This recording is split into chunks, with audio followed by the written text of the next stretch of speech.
അമേരിക്കയിൽ നിന്ന് യൂറോപ്പിലേക്കുള്ള എണ്ണയുടെയും പ്രകൃതിവാതകത്തിൻ്റെയും ഇറക്കുമതി കൂട്ടണമെന്ന് നിയുക്ത അമേരിക്കൻ പ്രസിഡന്റ് ഡൊണാൾഡ് ട്രംപ് പറയുന്നു. അനുസരിച്ചില്ലെങ്കിൽ അമേരിക്കയിലേക്കുള്ള യൂറോപ്യൻ സാധനങ്ങളുടെ ചുങ്കം വർദ്ധിപ്പിക്കും. ചർച്ചയ്ക്ക് തയ്യാറെന്ന യൂറോപ്യൻ യൂണിയൻ. മധു കൊട്ടാരക്കര അമേരിക്കയിൽ നിന്നും ചേർന്നു. മധു, ഗുഡ് മോർണിംഗ്. മധു, ഇപ്പോൾ അമേരിക്കയിൽ വല്ലാത്ത മഞ്ഞുവീഴ്ചയാണെന്ന് പറയുന്നു. എന്താണ് അവിടുത്തെ കാലാവസ്ഥ? നമുക്ക് തണുപ്പിൻ്റെ ഡിഗ്രി എവിടെ വരെയാണ്? മൈനസായോ?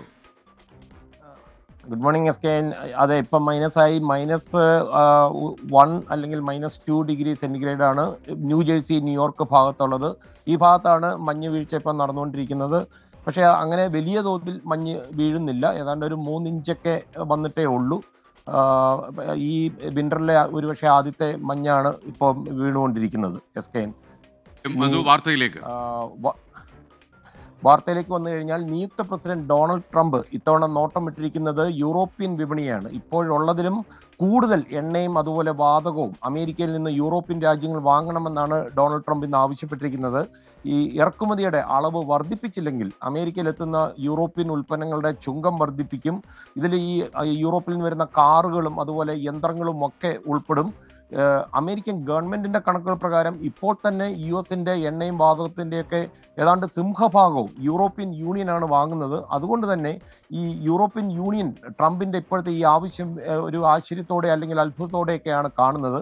എന്നിരുന്നാലും അവരുടെ പ്രതികരണം വന്നിട്ടുണ്ട്. ഒരു തുറന്ന ചർച്ചയ്ക്ക് തയ്യാറാണെന്നാണ് അവർ പറഞ്ഞിരിക്കുന്നത്.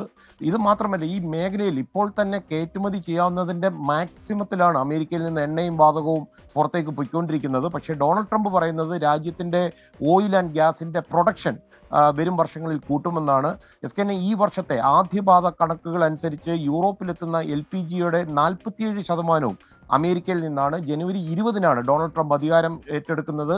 അപ്പോൾ തന്നെ ആഗോള വിപണിയിൽ നിന്ന് അമേരിക്കയിലെത്തുന്ന ഉൽപ്പന്നങ്ങൾക്ക് 10% ചുങ്കം ഏർപ്പെടുത്തുമെന്നാണ് ട്രംപ് നേരത്തെ പറഞ്ഞിരിക്കുന്നത്. ചൈനീസ് ഉൽപ്പന്നങ്ങൾക്ക് 60% വരെയും ചുങ്കം ഏർപ്പെടുത്തുമെന്നാണ് ട്രംപ് പറയുന്നത്.